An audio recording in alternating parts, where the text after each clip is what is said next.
one man, tossed eternally into the wilderness, where he must forge all his weapons and armour using resources from only this area, taking on some of RuneScape's most feared monsters. All this whilst being able to be attacked by any other player at all times. But who would take on such an adventure through these treacherous lands? I present to you, Wildanator.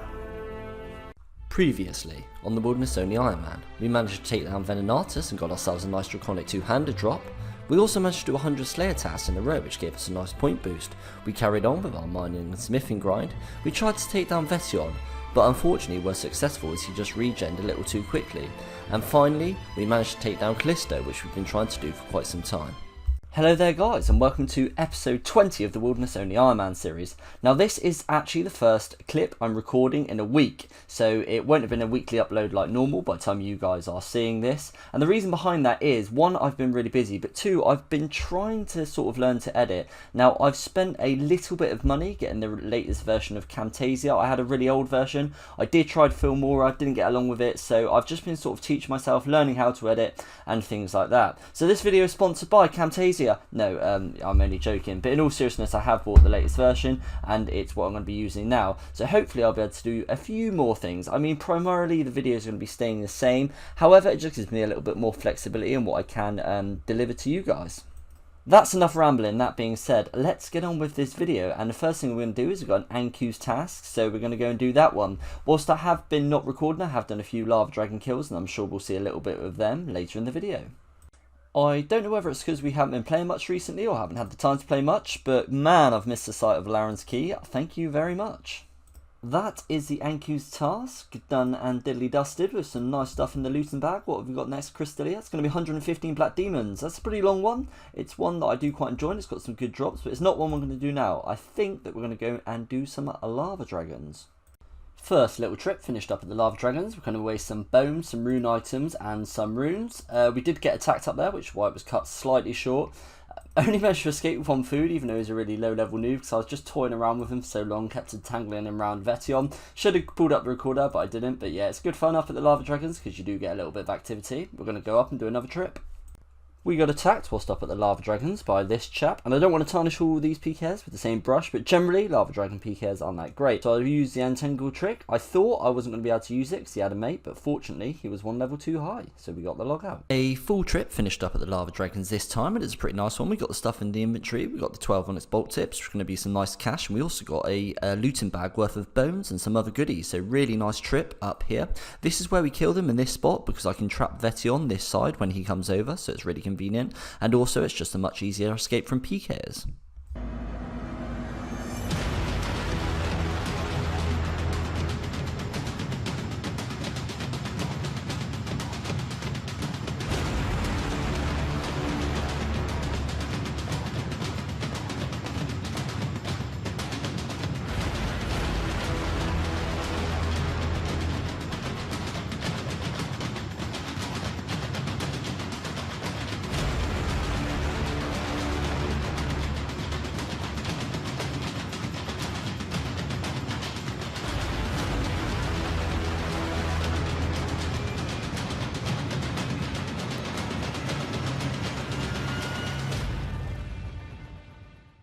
Well, wasn't that a super close escape? It serves me right for playing around Venanatis. I like to just get him a little bit injured, a little bit damaged by Venanatis, but I played around far too much there, got away with no food whatsoever, and I actually got back to the Enclave on 1 HP, so that was super close. But the important thing is we got away, and we got away with a really nice looting bag worth of stuff, 24 onyx bolt tips, and the runite bolts. That's going to be a really nice little amount of cash to add to the bolts that we've already got. After doing some Lava Dragons, we decided to give the Revenants a punt. So in the background will just be various clips of me throughout the couple of hours that I was up at the caves. One thing that's sure about Revs is you're going to see some action up there, and of course you've got a chance to land those big ticket items, which always keeps it interesting, which on an account like mine would be absolutely game changing. If you don't know, Jagex are currently collating information on the Revenant caves due to the massive amount of gold farmers, and one thing I have noticed recently at the Revs is a massive decline in gold farmers.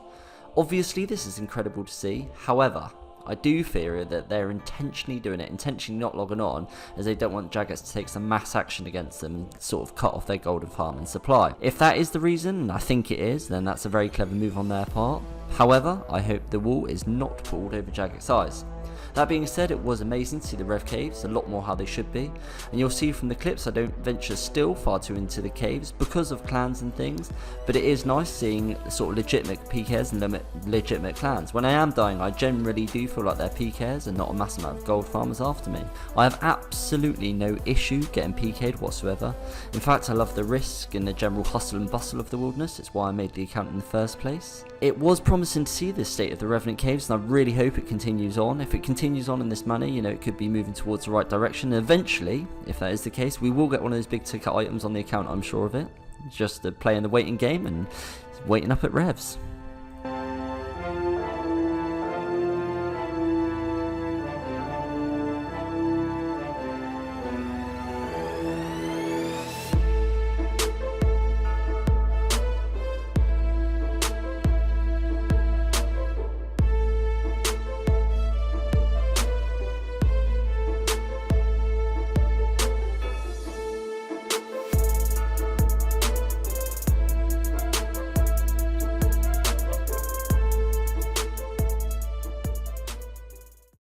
We did make it back with a looting bag full of goodies. The Revs caves are just something that you have to be patient with, but we got a couple of bracelets which are really important. We can break them down into ether, and also we can use them against the monsters and some other goodies. They're quite rare, so yeah, we actually made it back with some goodies for once, which is quite nice to see. So, got a couple of supplies I want to use. The first of the supplies that I want to be using is the bolt tips on the bolts, because once I've made all of these, it's going to bring us in and out them about 1.8 million cash, which is just absolutely insane when you consider how hard cash is to come by on this account. Broken up the last few bolts now, and it's incredibly satisfying to see that money go up when you consider how long ago it was that we were stood up collecting steel plates. That's really nice to see that we've now got this as a forms of money maker, and those lava dragons paying off. The next lot of supplies in which I'd like to use up are the crafting ores, and what I mean by that is my gold and silver ores. So I've got just over 900 gold ores and just over 800 silver ores, and the way in which I'm going to be doing it is I'm going to be making the gold ores into gold amulets and the silver ores into tiaras, and then it's kind of retrospective in both smithing and crafting XP. Neither great, but you know, every little helps, and the best way for me to do it is whilst I'm bringing it up to the furnace from the enclave is to do some superheating, finish it off in the furnace, and then make the gold amulets and the tiaras. I'm doing it in a non-members world, which means I need fire runes because I can't use any of my staffs, and the reason I'm doing it in a non-members world is because it's much better in terms of NPCs around the furnace. If you go into members, there's a lot more NPCs and you get attacked off. It's still quite annoying because they still do attack you and stop your animation, but in a free-to-play world, it happens a lot less.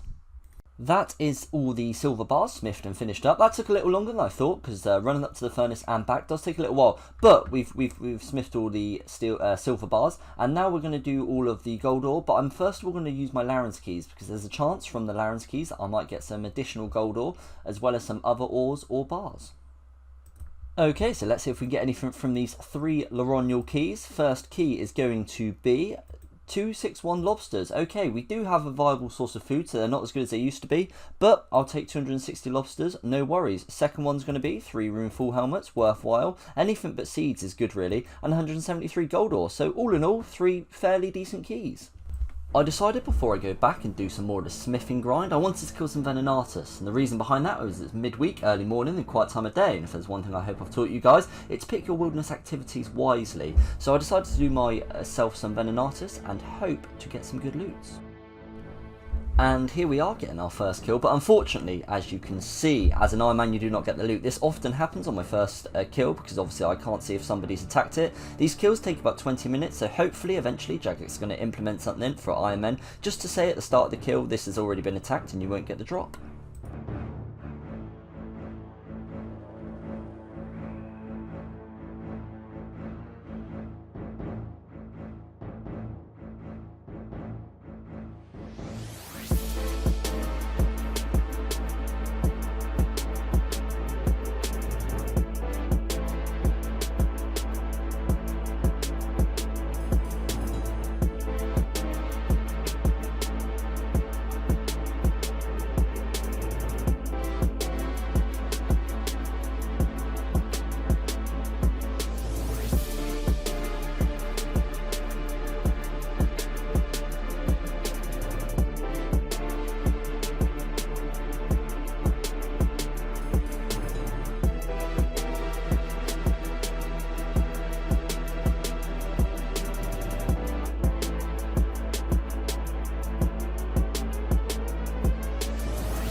So I think following that death, that's going to be a nice place to leave Venanatis. And all in all, not too shabby at all. We got, this was probably the best drop, the diamonds and the rubies, and the reason behind that is that will make diamond bolt tips for Callisto eventually, when we eventually get the smithing level. And they're going to be rings of forging to help us get that smithing level, which is going to save us a ton of that. So that's a really nice drop. That's going to be really good for Herblore secondaries, and it's going to save us a lot of time manually picking them up. The unicorn horns, unfortunately, are completely useless because we can't get a pestle and mortar, and then some cash and backup rune picks. So all in all, not too bad.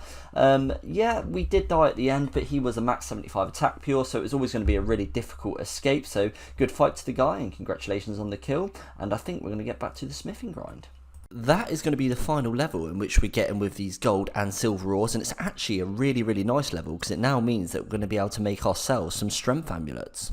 Using some of the last rubies we've got to make rings of fortune, and the amulets for the strength ammy actually gets us 51 crafting. And because of our increased crafting level, we can now craft all of our uncut diamonds into cut diamonds and then make them into diamond bolts for when we're able to make them. That is now 52 crafting, and we're currently averaging 280k XP an hour from these diamonds, which is obviously absolutely insane considering I'm used to getting really low rates on this account. And also it's really nice to be able to do something with these diamonds after we've been collecting them so long from Laren's keys and whatnot. And this time actually will be the final level, and that is going to be level 53 crafting. So we've got all the way from level 39 to 53. That is absolutely beautiful. Came up to the Godward dungeon to get the balls of wool for my amulets of strength, and I also picked myself up an economical key. We've now got the 5 balls of wool and the key, which is going to be a 62k elk. Huge level coming in while superheating, and somewhat unexpected, I know, was sort of coming up. It's 85 magic, and this is going to be really useful because often I do see people that I would be able to attack, but they just teleport easily, so we now have access to teleblock. That is now pretty much all of my ore smithed up, and actually the iron ores and the coals come in hand really nicely, similar amounts to what I need for the steel bars in terms of Laren keys. So we've now got 1.1k steel bars to be able to smith, and how I'm going to be doing that is I'm going to be running from Ferox Enclave all the way to the anvil over here, running down to 20 and teleporting back to the Enclave. I'm going to be taking a looting bag so we can destroy it and just get it back from the spiders here, rinse and repeat.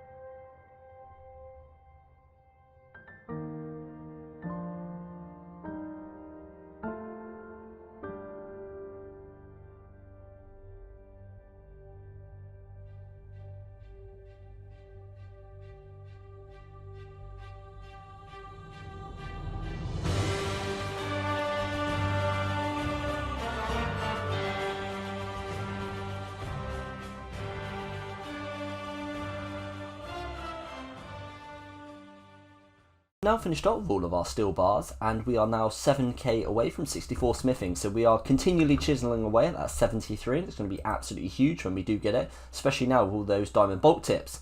Something I want to do, as we are nearing the end of the video, is I've been saving up last man standing points, and something I've really wanted to do for ages is buy myself 100,000 adamant arrows, because we really do just chunk through them without an Ava's device. But I've kept having to dip into my points, unfortunately, to get food and potions and things like that. But we have finally saved enough, so I'm going to be spending all of these 286 points, which is conveniently just enough on adamant arrows. And there we have 100,000 adamant arrows, and I've been wanting to do that for ages. That's absolutely fantastic. I don't record any of my last man standing just because I don't think it's that interesting. Obviously, you get loads of kills per game, just because that's the nature of the game. You're there to kill people. But these are my stats for anyone's interested. I've played 567 games. We're working on that 50 wins cape. Admittedly, a lot of my wins have come from games that include bots, so yeah, I'm winning 1 in 18 games, and most of those probably aren't even legitimate wins, so take that as you will. But yeah, I'm really happy that we've got the arrows. Just before we get into the goals list, if you are enjoying the series, consider subscribing, click the bell icon and you'll be notified as soon as I upload, and if you'd be kind enough to like, I'd really appreciate it, as it does help my video be seen. And finally, let's wrap things up with the goals, and something you might notice, like the rest of the video, I've really put some effort into making this more aesthetically pleasing and just a little bit better quality.